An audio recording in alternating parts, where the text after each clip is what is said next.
When you have older patients with cancer, nutrition, I'm gathering from your presentations here in Prague, could be quite an important issue. Why are you focusing on nutrition?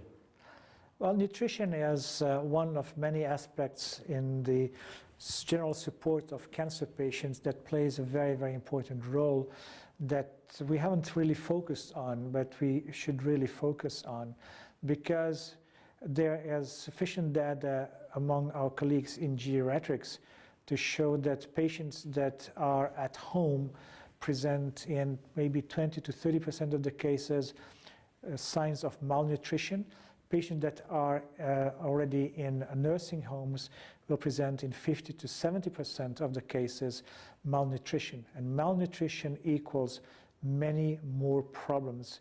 And these many more problems will at the end equate to less tolerability of surgery and less tolerability of chemotherapy. What sort of things are going wrong? Because doctors understand drugs and treatments very well, but from what you're saying, the dietary input could be crucial.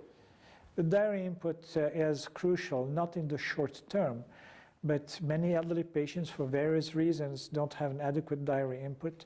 They already have, because of the aging process, a process of loss of muscle mass called sarcopenia. And when you put on top of that insufficient quality of nutrition, you can have quite a few issues. Let's take a simple example. Patients will have insufficient intake of calcium and vitamin D. After 5-10 years, they will develop a demineralization of the bone. In other words, they will have osteopenia, and osteopenia will then become osteoporosis, then will have a fracture, and after the fracture they will have a pulmonary embolus and they will die. So this is the short, dramatic way of representing that malnutrition can be a very serious condition.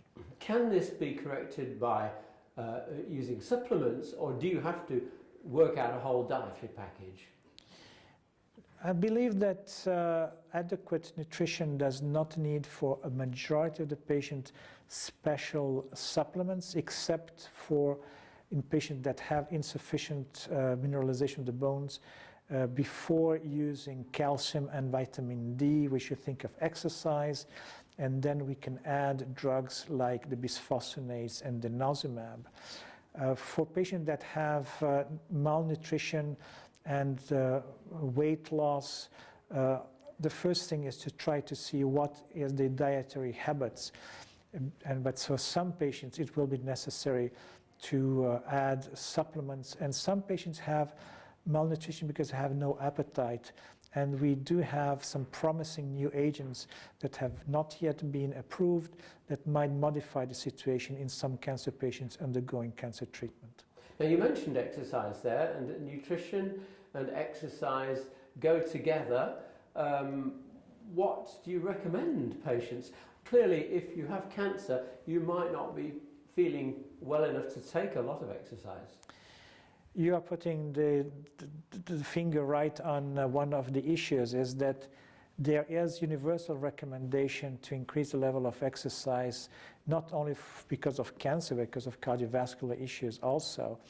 This was a unanimous vote at the adjuvant treatment of breast cancer meeting in St. Gallen a few years ago, that exercise should be suggested. In the adjuvant setting, when the patients have been operated for a cancer, it's relatively easy, especially breast cancer situations, not like bowel cancer, where it's a little bit more difficult to start immediately exercise. But you're right, in advanced cancer it's somewhat more difficult. But even there's sufficient indication that, for example, the fatigue that patients have can be best controlled if we can increase the level of exercise. It doesn't need to be strenuous exercise. What I personally call the chambers of torture, which are those places in hotels where they have all these machines that you go to, and hotels will say, we have a nice room for this. I say, yes, we have a nice chamber of torture. You don't need that. You just have to convince the patient, if only possible, to have brisk walk for 15 minutes a day, carrying a couple of kilograms, not more than that, and that, not after 1 week, not after 2 weeks, but after 2 months will make a difference. And can you tell me about the G8 screening tool that you're The G8 screening tool is one of many screening tools that are available in order to understand whether an elderly patient is at a risk of having a relatively short lifespan or much longer lifespan. And in this tool, several of the items, it's G8 because there are 8 items, and several of these items are related to the patient nutritional status and to the patient's capability of exercising and moving around, showing how important these factors are in establishing the general health of the person and potentially the fact that these people might tolerate some of the cancer treatments better. It's not ideal at all for the evaluation of tolerability of chemotherapy, but it's a very nice discriminating tool in order to then go further with the help of geriatricians and better evaluate these patients, and also to evaluate them for tolerability of chemotherapy and of anesthesia and surgery with other tools. So what do you think are the main messages coming out of this for cancer doctors in nutrition, in nutrition and exercise?